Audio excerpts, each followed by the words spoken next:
नमस्ते साथियों, कैसे हैं आप लोग। आशा करता हूं कि आप लोग ठीक तरह से होंगे और अपना अध्ययन ठीक तरह से कर रहे होंगे।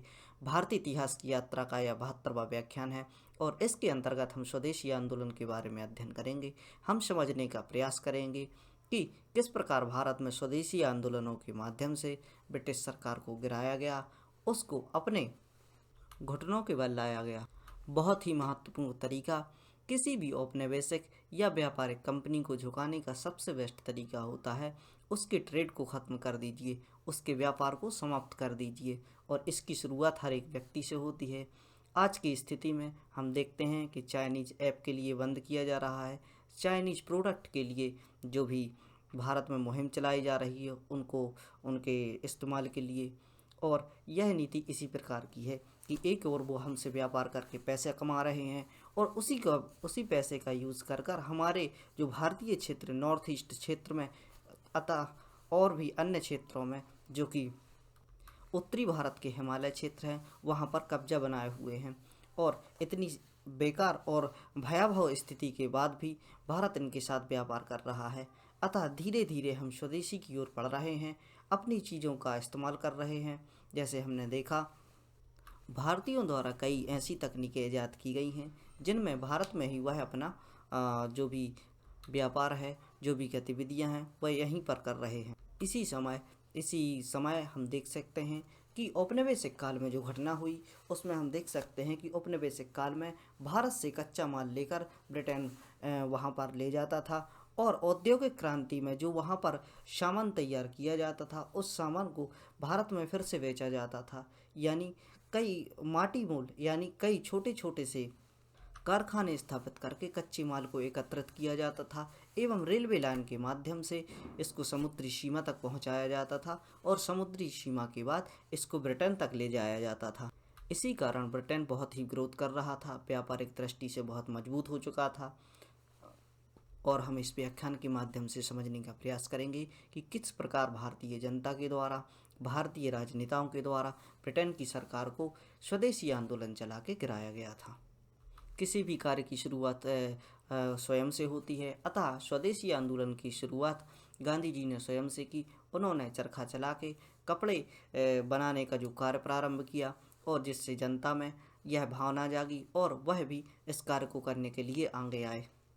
इस उदाहरण से आप और भी अच्छी तरीके से समझ पाएंगे कि किस प्रकार जो कि भारत में स्वदेशी आंदोलन चला उस समय गांधी जी ने वस्त्रों को त्यागने और उनको विदेशी वस्त्रों की होली जलाने के लिए आग्रह किया था और यहाँ पर वस्त्रों को जलाया गया था, अतः स्वदेशी वस्त्रों को धारण करने के लिए कहा गया था। और इसी प्रकार हमारे नरेंद्र मोदी जी आज के समय में विदेशी जो चाइनीज ऐप हैं उनकी होली जला रहे हैं।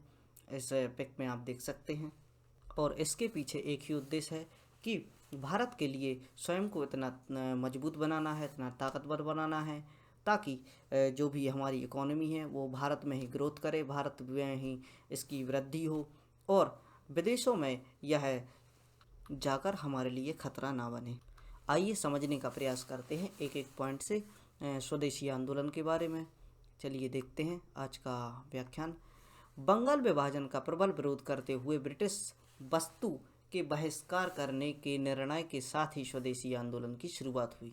यहाँ हम देख सकते हैं कि किस प्रकार बंगाल का विभाजन 1905 ईस्वी में हुआ और बंगाल विभाजन के प्रबल विरोध करते हुए इसी समय पर जो ब्रिटेन की सरकार का विरोध किया गया, भारतीय लोगों में यह जो भावना उत्पन्न हो रही थी इसके चलते कि ब्रिटेन की सरकार को किस प्रकार टैकल किया जाए, उसको किस प्रकार से झुकाया जाए, तो नीति बनाते हुए स्वदेशी आंदोलन की नीति निकल कर आई।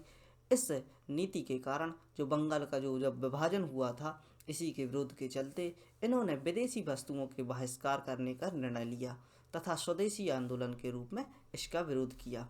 चलिए देखते हैं। स्वदेशी आंदोलन के विषय में सर्वप्रथम उल्लेख संजीवनी नायक की पुस्तक में किया गया। जो संजीवनी नायक की पुस्तक है, स्वदेशी जो आंदोलन है उसका उल्लेख किया गया है, इसको आप याद रख सकते हैं।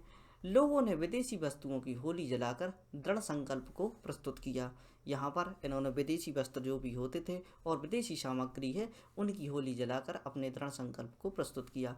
इस आंदोलन में कुछ ही वर्षों में भारत में संपूर्ण राजनीतिक परिदृश्य बदल गया। यहाँ हम देख सकते हैं कि जब विदेशी कंपनियों से बना हुआ सामग्री जब इसको जलाया जाता है, उसका पूर्ण रूप से बहिष्कार किया जाता है, तो इनका व्यापार बिगड़ने लगता है। बहिष्कार ने ब्रिटिश वस्तु की बिक्री को अत्यधिक गिरा दिया। आगे देखते हैं, स्वदेशी वस्तु की बढ़ती हुई मांग को पूरा करने के लिए बम्बई कपड़ा मिल में कम से कम समय में अधिक उत्पादन किया गया। यहाँ हम देख सकते हैं कि जिस प्रकार प्रोत्साहन पूर्वक यह जो कार्य किया जा रहा था और विदेशी वस्तुओं का बहिष्कार किया जा रहा था, अतः हम देख सकते हैं रोज़मर्रा की ज़रूरतों में जो भी चीज़ें आती हैं, जैसे कपड़ा है, रोटी है और भी अन्य वस्तुएं जो कि खरीदने के लिए आवश्यक होती हैं, उन वस्तुओं की बिक्री भारत में ही होने लगी। और इसके लिए जो यहाँ पर मांग बढ़ी, इसको पूरा करने के लिए बम्बई कपड़ा मिल में कम से कम समय में अधिक से अधिक उत्पादन किया गया। हस्तकारों के कपड़ों को धारण करना और गौरवपूर्ण माना जाने लगा। यहाँ पर हम देखते हैं कि जो ब्रिटेन से आए हुए कपड़े हुआ करते थे, उनको धारण करके गौरवपूर्ण स्थिति में आ जाते थे। लोग अपने आप को थोड़ी पढ़ा लिखा समझते थे। और जब स्वदेशी आंदोलन चलता है तो इसमें जो भी स्वदेशी कपड़े होते हैं, उनको धारण करके वह गौरवपूर्ण स्थिति में आ जाते हैं और गौरवपूर्ण माना जाता है। और यदि कोई विदेशी वस्त्रों का धारण किए हुए है तो उसकी खिल्ली उड़ाई जाती थी और उसको देशद्रोही कहा जाता था। आगे हम देख सकते हैं, ब्रिटिश शिक्षण संस्थाओं के बहिष्कार के कारण राष्ट्रीय प्रबंध के अंतर्गत शिक्षा व्यवस्था संगठित करने के लिए राष्ट्रीय शिक्षा परिषद की स्थापना की गई। एजुकेशन, जब शैक्षणिक संस्थानों का बहिष्कार किया गया तो इसके कारण ही राष्ट्रीय प्रबंध के अंतर्गत शिक्षा व्यवस्था संगठित करने के लिए राष्ट्रीय शिक्षा परिषद की स्थापना की गई, ताकि भारत में ही बच्चों को शिक्षित कराया जा सके और इसकी स्थापना संकल्पना की गई। आगे देखते हैं, 15 अगस्त 1906 ईस्वी का समय होता है जब बंगाल में नेशनल कॉलेज की स्थापना की जाती है। यहाँ पर हम देख सकते हैं कि जब स्कूली लेवल पर जो भी कार्य किए जा रहे थे, इसके बाद 1906 ईस्वी का समय होता है जब बंगाल में नेशनल कॉलेज की स्थापना की जाती है। यानी उच्च शिक्षा में भी यहाँ पर बहिष्कार हो रहे थे और बंगाल में कॉलेज की स्थापना कर इन्होंने उच्च शिक्षा के लिए यहाँ पर कार्य किया। राष्ट्रीय शिक्षा को बंगाल में प्रसारित करने के लिए कार्य डॉन सोसाइटी ने किया। जो भी राष्ट्रीय शिक्षा को बंगाल में प्रसारित करने का कार्य था, वह डॉन सोसाइटी ने किया। इसके अलावा स्वदेशी आंदोलन का प्रभाव साहित्य एवं सांस्कृतिक क्षेत्रों पर पड़ा। कई साहित्यिक रचनाएं की गई, सांस्कृतिक क्षेत्र में भी कार्य किए गए। इस समय बंगाल साहित्य ने देश में भक्तिपूर्ण होने वाले उच्च स्तरीय साहित्य की रचना रविंद्रनाथ टैगोर, रजनीकांत सेन, मुकुरदास आदि के द्वारा की गई। इन्होंने लोगों को नया उत्साह भर दिया। यहाँ पर हम देख सकते हैं कि जो भी नए यहाँ पर साहित्य लिखे जा रहे थे, साहित्यों के माध्यम से लोगों को समझाने का प्रयास किया जा रहा था। इसमें साहूकारों की, जमींदारों की एवं ब्रिटेन की सरकार की आलोचना हुआ करती थी। पत्र पत्रिकाओं के माध्यम से जो यहाँ पर लोगों को शिक्षित किया जा रहा था, जन जागरूकता फैलाई जा रही थी, उसके कार्य जो यहाँ पर निकल कर आए। इसमें हम देख सकते हैं कि इसमें जो देशभक्ति से पूर्ण रचनाएं की जाती थी, इन रचनाओं के माध्यम से लोगों में स्वदेशी की भावना को भरा जाता था। स्वदेशी आंदोलन के द्वारा पहली बार भारत के सभी तबकों को एक साथ मिला दिया गया। यहाँ पर हम देख सकते हैं जो स्वदेशी आंदोलन है वो सभी तबकों को एक साथ लेकर चल रहा था। इसमें जो भी शोषित व्यक्ति थे, यहाँ पर हम राष्ट्रवाद की भावना को भी देख सकते हैं कि पूरे भारतीय क्षेत्र में जो भी शोषण हो रहे थे, जिस प्रकार के दुर्व्यवहार इनके खिलाफ चल रहे थे, उनके कारण जनमानस से एक जो आक्रोश निकल कर आया वह भारत के कोने कोने से निकल कर आया, क्योंकि एक समान भावना से सभी लोग पीड़ित थे। और यह जो विद्रोह था वह सभी तबकों एवं सभी क्षेत्रों से निकल कर आया। अतः स्वदेशी आंदोलन के द्वारा पहली बार भारत में सभी तबकों को एकत्रित किया गया। स्त्रियों ने स्वतंत्रता संग्राम में पहली बार भाग लिया। यहाँ पर हम देख सकते हैं स्त्रियां भी स्वतंत्रता संग्राम में भाग ले रही हैं। स्वदेशी आंदोलन की सबसे बड़ी विशेषता यह थी कि उसने भारतीय जनमानस को आत्मनिर्भरता का नारा दिया। जो आत्मनिर्भरता का नारा हम सुनते हैं मोदी जी के द्वारा, यह बहुत ही पहले दिया जा चुका है। जब भारत की आज़ादी का समय चल रहा था 19वीं सदी के प्रारंभ में यह हमारे लिए लागू किया गया था, लेकिन आज भी इसकी आवश्यकता है। जो भी कार्य किया जा रहा है बहुत ही सराहनीय है। स्वतंत्रता का आत्मनिर्भरता का प्रश्न भारतीय स्वाभिमान, आदर और अन्य विश्वास के साथ जुड़ गया।